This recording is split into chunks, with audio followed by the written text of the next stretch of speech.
apa Sikar ya, kelompok yang diberitakan termasuk salah satu semua orang pasti tahu orang kelompok Sikar.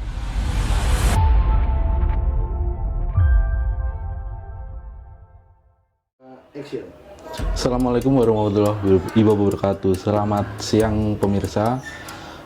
Kita jumpa lagi dalam Saksi Kata Tribun Jambi. Sebuah peristiwa yang menyedot perhatian publik terjadi di 3 pulau, di Sulawesi, kemudian di Jawa, kemudian sampai dengan Sumatera, khususnya Jambi. Seorang anak menjadi korban penculikan oleh sindikat yang ditengarai adalah lintas provinsi. Nah, satu orang anak bernama Bilqis ditemukan berada di daerah Merangin, Provinsi Jambi. Nah, di situ ditemukan di suatu kawasan daerah Mentawak di Kabupaten Merangin, yang di situ tinggal komunitas orang rimba atau masuk dalam kelompok suku anak dalam. Nah, di situ di media sosial berseliweran tudingan bahwa suku anak dalam menjadi terlibat di situ. Ada stigma negatif, stereotip yang menuding komunitas kelompok adat di Jambi ini terlibat. Nah, di sini kita siang ini Tribun Jambi menghadirkan narasumber yang sangat berkompeten, menyampaikan, memberi pemahaman tentang komunitas suku anak dalam di Jambi. Hadir siang hari ini bersama kita antropolog dari Kelompok Konservasi Indonesia Warsi, salah satu lembaga yang concern dalam isu lingkungan komunitas adat, udah bergerak selama puluhan tahun di Jambi dan Sumatera. Hadir siang hari ini bersama kita antropolog Bang Robert Aritonang. Selamat siang Bang Robert. Ya, selamat siang. Sehat Bang? Sehat, baik. Sehat, oke. Bang Robert kemarin ada isu besar tuh Bang. Sebenarnya kalau boleh dibilang besar ya besar, tapi kecil ya kecil. Karena itu salah satu bagian kecil yang mencuat Bang. Kemudian memunculkan stigma terhadap komunitas suku anak dalam. Nah, siang ini kita coba minta ini pencerahan dari Bang Robert, sebenarnya suku anak dalam itu seperti apa, kemudian kondisinya di Jambi seperti apa, kemudian ini kan hal yang perlu dipahami oleh masyarakat, terutama yang di luar Jambi ya Bang, karena banyak banget boleh dibilang serangan ke kelompok adat ini Bang, seperti itu. Baik. Boleh diberikan ini Bang sedikit. Oke, terima kasih. Suku anak dalam sebenarnya dia adalah sebutan umum ya, yang mungkin mulai dari tahun 70-an untuk masyarakat adat di Provinsi Jambi yang hidupnya di dalam hutan. Jadi artinya siapa saja dulu masyarakat adat di Provinsi Jambi ini yang hidupnya tinggalnya di pedalaman, di dalam hutan, cara hidupnya sangat bergantung pada hasil hutan, itu disebut suku anak dalam. Sebenarnya itu ada 3 etnis, secara etnis. Jadi satu yang menamakan diri orang rimba, yang kedua yang menamakan diri itu orang batin atau suku batin 9, dan yang ketiga itu Talang Mamak. Khusus yang diberitakan baru-baru ini itu adalah yang menamakan diri orang rimba. Jadi secara etnis kalau kita tanya orang apa kira-kira begitu ya, atau suku apa, mereka jawab kami Nioma orang rimba. Ya, itu menunjukkan karena jati diri mereka atau kunci jati diri utama mereka itu terkait dengan rimba, karena semua aspek dari budaya cara hidupnya itu memang terkait langsung dengan hutan atau rimba, kira-kira begitu. Kemudian yang dua tadi, Talang Mama dan Batin 9 hidup di Sebenarnya yang dua tadi, satu orang Batin 9 itu hidup di antara perbatasan Provinsi Jambi dengan Sumatera Selatan. Kalau sekarang ya disebut daerah Sungai Bahar. Masih bisa kita temui misalnya di pedalaman, sebagian kecil mereka ada di sekitar Sungai Kapas. Sungai Kapas ya, di pedalaman hulunya ada di Jambi tapi bermuara ke Batanghari Leko. Jadi sebenarnya di sana ada kelompok seperti Mat Liar, Mat Atam, masih ada di sana. Tapi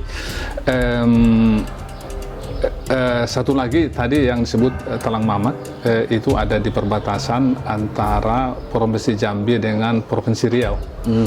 Itu di sekitar Tebo, masuk ke dalam daerah Susuo, di dalam hutan juga ya, dan mereka ada. Tapi yang menjadi pembeda dengan yang menamakan diri orang rimba adalah cara mereka hidup berpindah-pindah. Itu yang membedakan. Kalau yang menamakan diri orang rimba, mereka berpindah dari satu lokasi ke lokasi lain dengan membawa seluruh pendukung kehidupan. Jadi dapurnya dibawa, anaknya, istrinya, dengan kata lain tidak ada satu perkampungan yang intensif. Sedangkan yang Talang Mama sama yang orang Batin, mereka berpindah sebenarnya mencari hidup, tapi mereka akan tetap kembali ke pangkalan. Jadi artinya semacam ada perkampungan atau dusun di dalam hutan itu. Kalau orang rimba, semua tempat mereka itu memang tempat tinggal mereka. Jadi karena dibawa rumahnya, dibawa dapurnya, dibawa peralatan hidupnya, ya diboyong pindah-pindah gitu. Jadi tidak ada satu bentuk dusun atau perkampungan yang intens. Di situ perbedaannya. Jadi artinya itu dalam antropologi disebut mobilitas residensial. Mobilitas residensial. Ya. Itu untuk oke, kita ini Bang, ke orang rimba. Ya. Mobilitas residensial ini pola hidup ya. Ya. Pola hidup ini masih masih diperhatikan kan sering kita sebut dalam bahasa adat mereka kan salah satunya melangun. Jadi artinya kalau ada di antara satu anggota kelompok meninggal, mereka tabu untuk tetap tinggal di tempat itu, mereka harus pergi melangun. Artinya tempat itu ditinggalkan dan pergi ke tempat yang baru. Dan mereka ya mulai lagi kehidupan di tempat baru. Nanti di tempat baru itu ya bisa mereka lama, bisa juga tidak, relatif lah. Kalau sumber dayanya tersedia bisa relatif lama, tapi kalau sumber daya sudah langka, mereka akan pergi lagi ke tempat lain. Bukan kalau ada kematian itu wajib pergi, harus dalam kondisi apapun itu harus pergi ke tempat baru. Tapi ada juga dalam bahasa mereka merayau, itu bisa pergi karena sumber daya sudah langka, jadi pergi ke tempat yang baru karena misalnya ada musim lelabi. Apa itu Bang? Itu seperti kura-kura lembut yang ada di sungai. Jadi biasanya kemarau panjang itu gampang ditiru di sungai. Jadi mereka karena pas musim kemarau panjang gampang mendapatkannya di sungai-sungai, mereka pergi mencari itu. Atau ada juga misalnya musim jernang, itu kan musim buah-buahan, buah jernang yang sangat mahal harganya. Jadi kalau pas musim jernang, mereka akan pergi di mana sisa hutan masih ada jernangnya, mereka cari buah jernang. Itu lakukan terus menerus gitu. Tapi itu adalah situasi terutama hutan masih ketika hutan masih luas apa, ya, masih luas, masih alami waktu itu. Nah, kondisi sekarang sudah sangat banyak berubah. Yang kondisi saya ceritakan tadi itu saya pikir paling mungkin dilakukan atau yang tinggal di hutan itu sekarang paling sekitar ya 40% atau ya sekitar 40%. Jadi 60% dari populasi mereka, populasi orang rimba sekitar 5.500 jiwa di Provinsi Jambi. Mereka tersebar di 5 kabupaten kan. Apa kabupaten mana saja, Bang? Ya, Kabupaten Batanghari, Kabupaten Sarulangun, Kabupaten Merangin, Kabupaten Tebo, dan Muara Bungo. 3 lokasi itu banyak orang rimba di sana. Dan yang kasus yang diberitakan kemarin itu adalah yang ada di Kabupaten Merangin. Merangin, ya. Itu relatif mereka sudah tidak memiliki tempat untuk hidup di hutan. Karena hutannya sudah habis. Artinya tadi dari sekitar 5.000 populasi itu 40%-nya masih berada di kawasan hutan. Kemudian 60% itu sudah tidak berhutan. Nah, termasuk yang orang rimba yang diberitakan kemarin ya, Bang. Oh ya, itu adalah salah satu contoh kelompok, salah satu kelompok orang rimba yang memang kehidupannya benar-benar sudah tidak ada tinggal di hutan. Sebenarnya tempat mereka tinggal itu dulunya itu hutan. Sekitar tahun 80-an itu semua hutan. Saya pikir sampai tahun 85 itu semua hutan. Tapi kemudian karena ada izin hutan konversi, akhirnya itu dikonversi untuk perkebunan sawit yang di lapangan itu PT Sal. PT Sal. Jadi kelompok yang itu yang diberitakan itu tidak jauh dari pabrik PT Sal, hanya sekitar saya pikir paling jauh sekilo atau 500 meter ya. Kelompoknya namanya kelompok itu kan mereka namai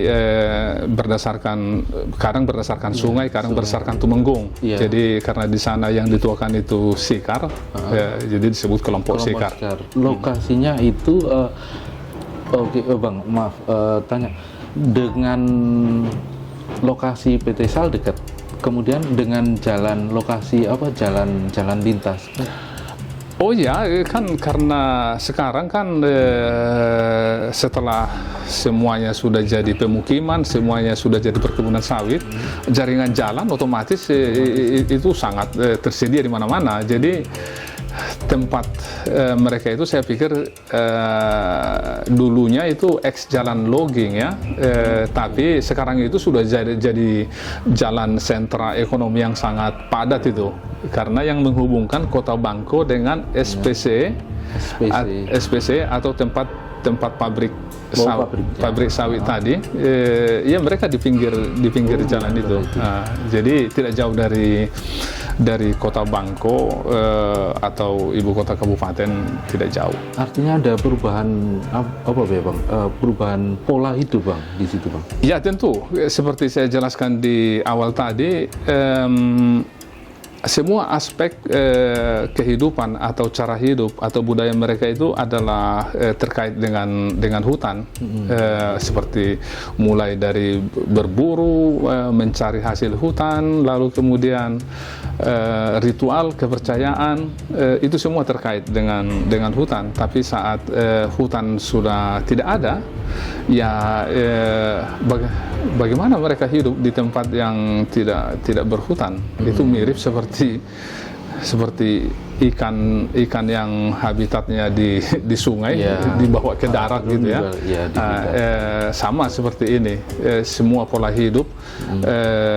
Sebagai contoh saja lah, misalnya kan, misalnya seseorang yang meninggal kan, kalau kita di luar ini kan dikuburkan dalam tanah ya, tapi orang rimba kan bukan.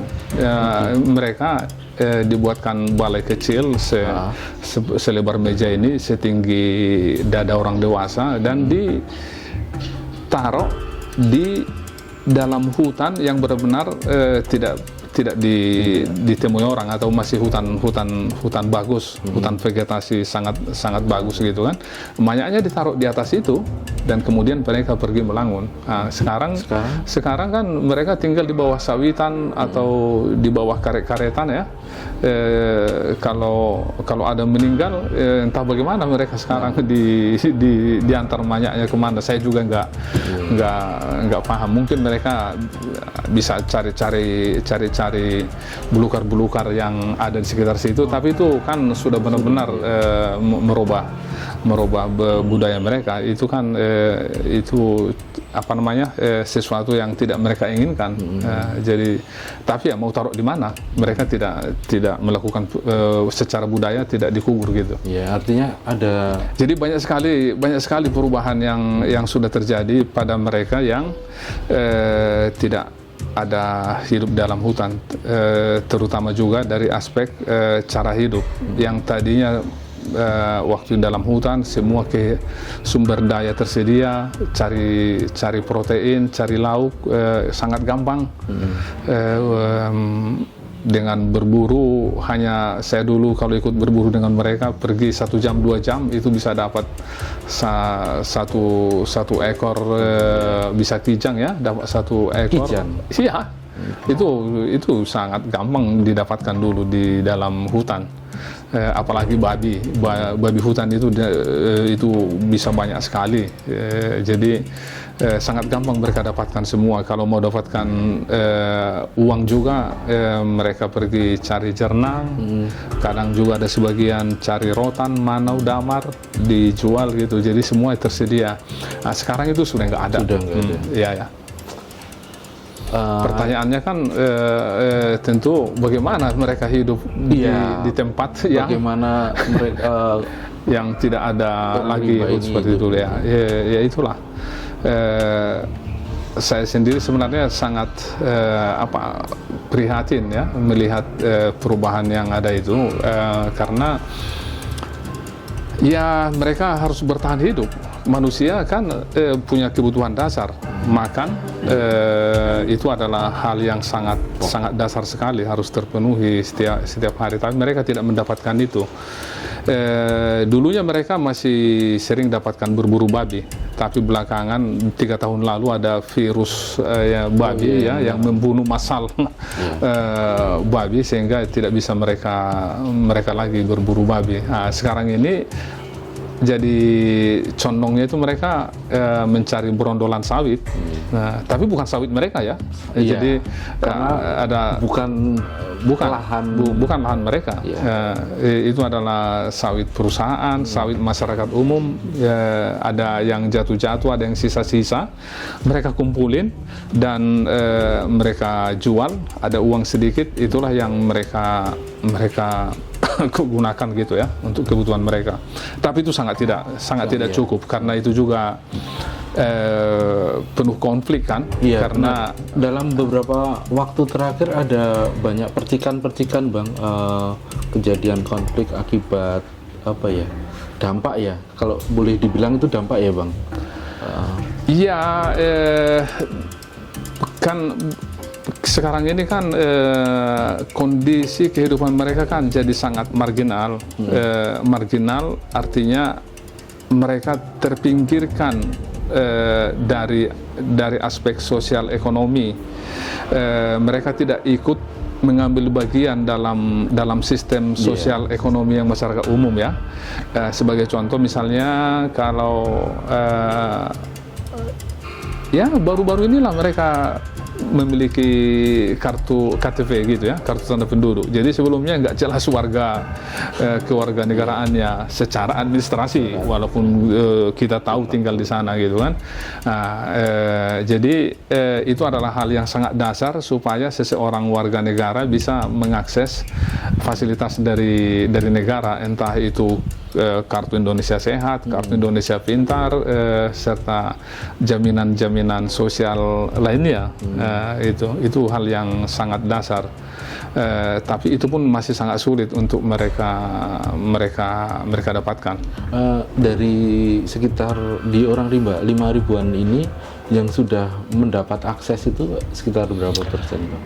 Mungkin secara saya nggak tahu persis ya angka-angkanya, tapi saya pikir secara statistik sekitar 80% mereka sudah memiliki nomor induk kependudukan ya.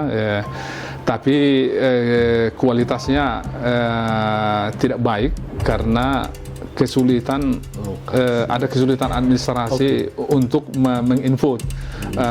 Kadang-kadang kesulitan nama, kadang-kadang lokasi yang berpindah-pindah, kadang di kabupaten ini pergi ke kabupaten ini, desa ini pindah ke desa ini, jadi ada kesulitan-kesulitan di situ. Tapi saya pikir itu adalah kesulitan teknis yang harus diatasi. Prinsipnya adalah bagaimana mereka harus mendapatkan hak-haknya sebagai warga negara, karena mereka juga warga negara, apalagi keadaan mereka yang sangat marginal, ya, mereka masyarakat adat secara jumlah minoritas memang, secara jumlah minoritas, tapi berbagaimanapun kan mereka berhak mendapatkan perlindungan dan mereka berhak mendapatkan hak hidup dasarnya sebagai warga negara. Nah, posisi ini orang rimba, suku anak dalam posisi minoritas. Nah, kemudian dihantam oleh isu yang seperti kemarin, Bang. Salah satunya yang jadi tempat penampungan dan sebagainya. Nah, artinya sebenarnya bisa, Bang, diberi pemahaman pada publik bahwa ini sebenarnya adalah dampak dari runutan yang ada hal yang menyebabkan sehingga berdampak terhadap seperti kejadian di Mentawai. Ya, ini memang sangat memprihatinkan ya, sudah jatuh ketimpa tangga. Saya yang lihat mereka dari dulu waktu masih banyak hutan, sebenarnya hampir tidak ada kasus-kasus yang pokoknya nggak saya duga sama sekali ada kejadian seperti ini. Tidak terlalu intens Warsi di sana ya. Jadi dalam artian dulu kita melakukan advokasi di bagian dari kelompok ini terkait dengan juga hak-hak dasar mereka. Tapi seperti saya sebutkan tadi kan tidak mungkin kami dari Warsi mampu melakukan pendampingan di 5 kabupaten, tersebar di 5 kabupaten dengan jarak yang sangat berjauhan gitu kan. Jadi kita itu sebenarnya secara intensitas pendampingan tidaklah intens, tapi ya komunikasi ya tetap bisa apalagi di zaman handphone sekarang kan bisa dilakukan. Jadi artinya paling misalnya kalau ada hal seperti ini bisa ditanyakan oleh fasilitator ke tumenggungnya sebenarnya seperti apa yang terjadi di sana. Tapi kan kalau sudah terjadi seperti ini kan itu kan juga bukan hal gampang mendapatkan informasi yang dari mereka ya, termasuk juga mereka pasti ketakutan juga saya pikir dengan keadaan seperti ini. Nah, tapi maksud saya janganlah kelompok yang sudah berada dalam kondisi sudah ketakutan seperti itu semakin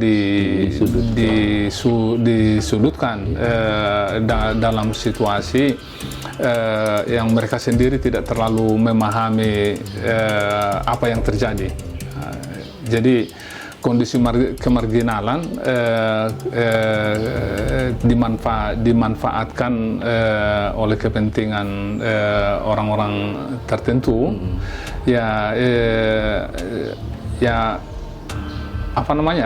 tidak layak itu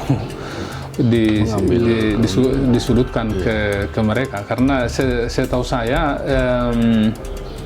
tidak ada kasus seperti ini terjadi di orang rimba. Tapi kemudian dari Warsi kemudian kemarin mengontak dari kawan-kawan yang di sana ya Bang. Jadi kemudian mereka menjelaskan seperti apa Bang dari keluarga Begendang. Iya, saya sendiri tidak terlalu pahami ya, karena staf lapangan ada komunikasi dengan Begendang di sana. Apakah Begendangnya langsung yang bicara ke staf Warsi yang di lapangan atau Tumenggung? Aku juga tidak terlalu dalami kemarin. Tapi yang saya dengar dari si fasilitator di lapangan bahwa hanya disebutkan ada ada orang yang datang untuk meminta diasuh anaknya. Hanya itu yang disebutkan ke dia sehingga dia terima. Artinya itu. Orang itu yang datang ke sana ya? Iya, seperti itu ya. Iya, orang itu yang disebutkan datang ke sana dan tapi mereka tahu juga belakangan karena polisi juga menjemput anak itu kan, ya mereka ketakutan lah. Oke, berarti dari posisi sekarang orang rimba di sana dalam posisi tertekan dan ada kekhawatiran gitu Bang? Iya pastilah, karena itu juga sudah pemberitaan, kan mereka itu kan di tempat yang ramai, bukan tempat yang sunyi. Jadi kalau di tempat yang ramai seperti juga, masyarakat umum pasti juga akan jangan-jangan mereka juga sudah nggak di situ. Biasanya begitu, kalau sudah ada ketidaknyamanan secara secara sosial dengan dengan situasi di sekelilingnya, mereka akan pergi berpindah biasanya begitu. Tapi masih biasanya nggak terlalu jauh, masih sekitar di situ.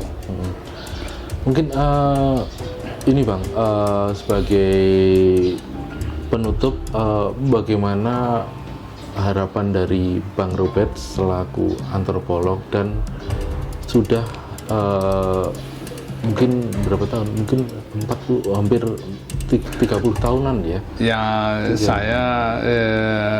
saya di Warsi kan sudah 27 tahun. Hampir 30 tahun ya. Dan memahami isu soal suku anak dalam, baik orang rimba, talang mama. Untuk supaya publik tidak memberikan stigma, jadi publik memahami itu secara utuh Bang. Sebenarnya kan kalau untuk publik dalam kasus ini, saya pikir orang rimba adalah kelompok masyarakat adat yang berada pada posisi termarginalisasi dari semua aspek kehidupan. Jadi dalam kondisi seperti itu, orang rimba justru harus dibantu untuk bisa memulihkan harkat dan martabat kehidupannya demi kemanusiaan. Harus berangkat dari situ. Yang kedua saya pikir yang jauh lebih penting adalah ini kan suatu kondisi kehidupan yang sangat memprihatinkan ya, dan karena itu kehidupan orang rimba ini memang perlu dibantu, perlu diurus. Maksudnya negara itu harus mengurusnya gitu.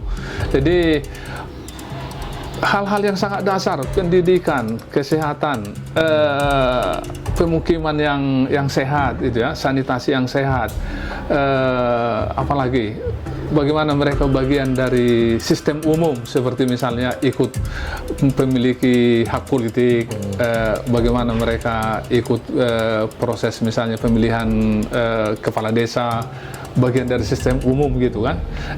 Itu harus dilakukan, dan itu kalau tidak difasilitasi mereka tidak akan bisa mendapatkan itu. Saya pikir yang dasar-dasar itu harus terpenuhi dulu ke mereka. Kalau itu tidak dilakukan, segala macam bentuk apa namanya,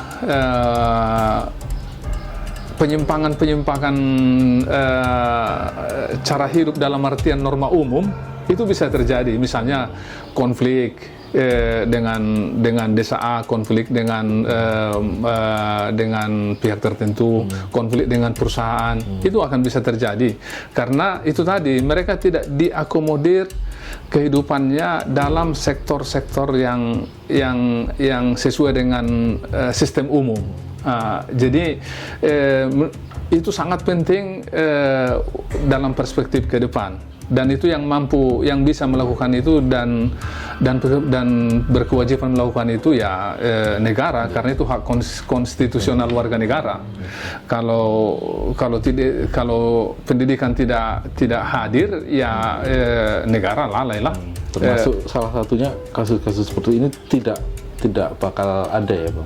Iya benar, ya termasuk kasus-kasus seperti ini, karena bagaimana orang yang tidak tahu apa-apa, tidak mengerti dunia luar ini, gampang diperalat oleh para pihak. Jadi yang salah itu adalah orang-orang yang pihak-pihak yang memanfaatkan mereka, itu yang paling itu yang salah, dimanfaatkan situasi mereka yang sangat buruk itu untuk kepentingan sempit. Saya pikir itulah dari saya. Oke, terima kasih Bang Robert. Semoga ini memberi manfaat untuk kita semua, terutama penonton Tribuners. Tribuners, demikian bincang kita dalam Saksi Kata Tribun Jambi siang hari ini. Kita akan jumpa lagi dengan narasumber Tribun Jambi yang lain. Oke, selamat siang. Sampai jumpa. Download Tribun X sekarang. Menghadirkan lokal menjadi Indonesia.